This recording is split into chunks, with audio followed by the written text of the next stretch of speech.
అందరికీ నమస్కారం. నేను మెట్టు శ్రీధర్, నవభారత్ నిర్మాణ్ యువసేన. మరి గత కొన్ని రోజులుగా ఏదైతే సోషల్ మీడియాలో ఒక ప్రచారం జరుగుతుంది ఏంటంటే, ఈ బెట్టింగ్ యాప్ ఎవరైతే ప్రమోషన్ చేస్తున్నారో ఇన్ఫ్లుయెన్సర్లు, ఆ బెట్టింగ్ యాప్ల కారణంగా మరి అనేక మంది పేద మధ్యతరగతి ప్రజలు నష్టపోయి వాళ్ళు ఆత్మహత్య చేసుకుంటుర్రు.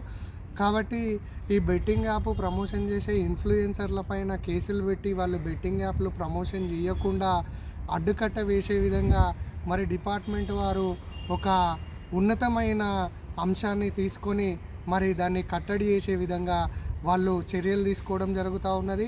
ఇవాళ పొద్దున్న లేస్తే మనకు సైబర్ క్రైమ్ అని చెప్పి, లేదంటే డ్రగ్స్ అని చెప్పి, గంజాయి అని చెప్పి, బెట్టింగ్ అని చెప్పి పరోక్షంగా ప్రత్యక్షంగా యువత ప్రజలు అనేక రకాలుగా ఇబ్బందులు పడి తమ ప్రాణాల మీదకి తెచ్చుకొని ఆర్థికంగా కానీ ఆరోగ్యపరంగా కానీ అనేక విధాలుగా నష్టపోవడం జరుగుతూ ఉంది.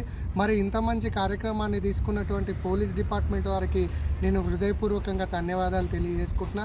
అయితే ఇక్కడ ఇంకొకటి, మనం ఈ సమాజాన్ని కానీ ఈ వ్యవస్థను కానీ ప్రశ్నించాల్సిన ఇంకా చాలా అంశాలు ఎక్కడున్నాయంటే, మరి అలా బెట్టింగ్ యాప్ అనేది తప్పు, దాన్ని ప్రమోషన్ చేసిరు, వాళ్ళపైన కేసు పెట్టిరు కరెక్టే.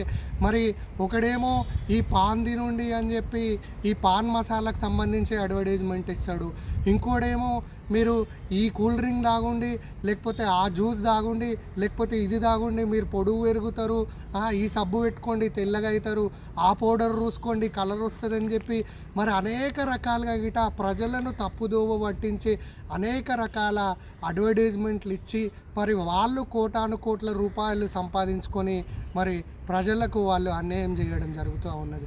మరి అటువంటి వ్యక్తుల పైన గిట మరి చర్యలు తీసుకోవాల్సిన అవసరం లేదా అని చెప్పి మరి నేను వీళ్ళని ప్రశ్నిస్తూ ఉన్నా.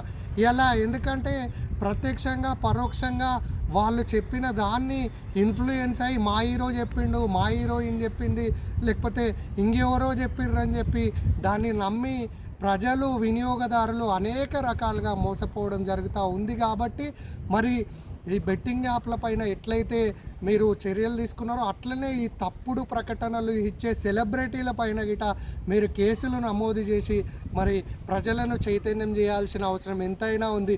మరి ఇలా మనం ఇంకా డెప్త్గా ఆలోచన చేస్తూ ఉంటే ఈ ఇన్ఫ్లుయెన్సర్లే కాకుండా, ఈ హీరోలే కాకుండా మరి రాజకీయ నాయకులు గిట నోటికొచ్చినట్టు ఇష్టం వచ్చినట్టు హామీలు ఇచ్చి మేము అది ఫ్రీ ఇస్తాం, ఇది ఫ్రీ ఇస్తాం, కొండ మీద కోతిని తెచ్చి పెడతాం, ఆ కొండ కింద ఉన్న ఎల్కందోవి ప్రజల చేతిలో పెడతామని చెప్పి అడ్డమైన హామీలు ఇచ్చి మరి అనేక రకాలుగా అప్పులు చేసి ఈ రాష్ట్రాలను ఈ దేశాలను ఆర్థికంగా దెబ్బతీస్తున్న రాజకీయ నాయకుల పైన గిట మరి కేసులు పెట్టాల్సిన అవసరం ఉందా లేదా అని చెప్పి నేను ప్రశ్నిస్తూ ఉన్నా.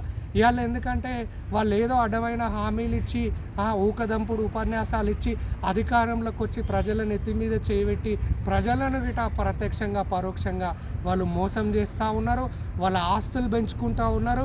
ఇవాళ ఇటువంటి ప్రశ్నలు ప్రజల నుండి ఉత్పన్నమైనప్పుడు, ప్రజలు చైతన్యమైనప్పుడే మరి మనం ఒక మంచి సమాజాన్ని నిర్మించే అవకాశం ఉంటుంది, ఒక మంచి బంగారు భవిష్యత్తును మరి నేటి తరానికి బాటలు వేసే అవకాశం ఉంటుంది. కాబట్టి ఇవన్నిటిపైన గిట ఖచ్చితంగా కూలంకుషంగా చర్చించి మరి స్టెప్ బై స్టెప్ ప్రజలను చైతన్యపరిచి వీటన్నిటిపైన గిట ప్రశ్నించాల్సిన అవసరం ఎంతైనా ఉందని చెప్పి నేను తెలియజేసుకుంటూ సెలవు తీసుకుంటున్నాను. ధన్యవాదాలు.